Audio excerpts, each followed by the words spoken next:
Congressman Trey Gowdy joins us here. Congressman, what do you think the New York Times got wrong? Well, first of all, Dana, I want to congratulate the New York Times. It only took 15 months for them to figure out how to spell Benghazi. So in another 15 months, maybe their reporting will actually catch up with the truth. I'll tell you two things they got wrong. Number one, the video was translated into Arabic in early September of 2012. Early September of 2012 is when that video was translated into Arabic. What in the world explains the violence in Benghazi prior to the video being translated and released? Our consulate was attacked way before the video was released. The British ambassador was almost assassinated way before the video was released. The International Red Cross was attacked twice in Benghazi, well before this video was ever released. So if the video is really the impetus for the violence, what in the world explains the violence prior to the release of the video? Secondarily, with respect to al-Qaeda, whether it was al-Qaeda or a subsidiary or a holding company or a limited partnership, to quote Hillary Clinton, what difference does it make? Who cares whether or not it was al-Qaeda proper or a subsidiary? 4 Americans are dead, and it wasn't a spontaneous reaction to a video. It was planned.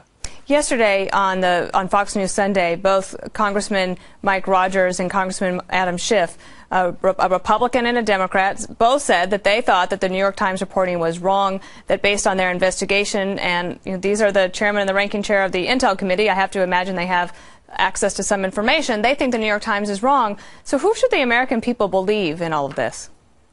Well, I'll tell you who they should believe. They should believe Mike Rogers, who's a former FBI agent, and Adam Schiff, who happens to be in a different party, but I respect him greatly. He's a former federal prosecutor.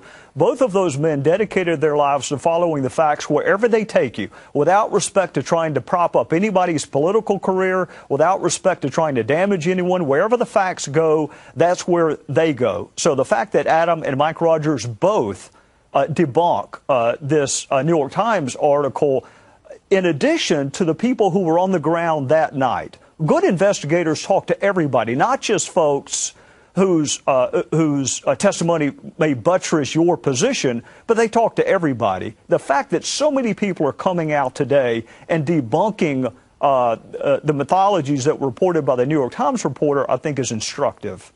Does the report tell us anything? Does his reporting, David Kirkpatrick of the New York Times, and also the reporting that the committees have done on the Hill, does it tell us that maybe we had some intelligence failures of our own that we need to address so that we can make sure that our embassies are protected?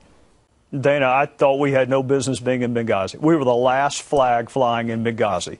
So to the extent that this New York Times article tells us what we already knew, we had no business being in Benghazi. But that begs a bigger question.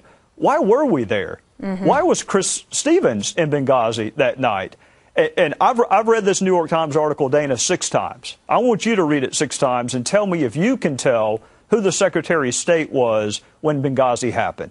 Because her name wasn't mentioned a single solitary time in this exhaustive New York Times piece.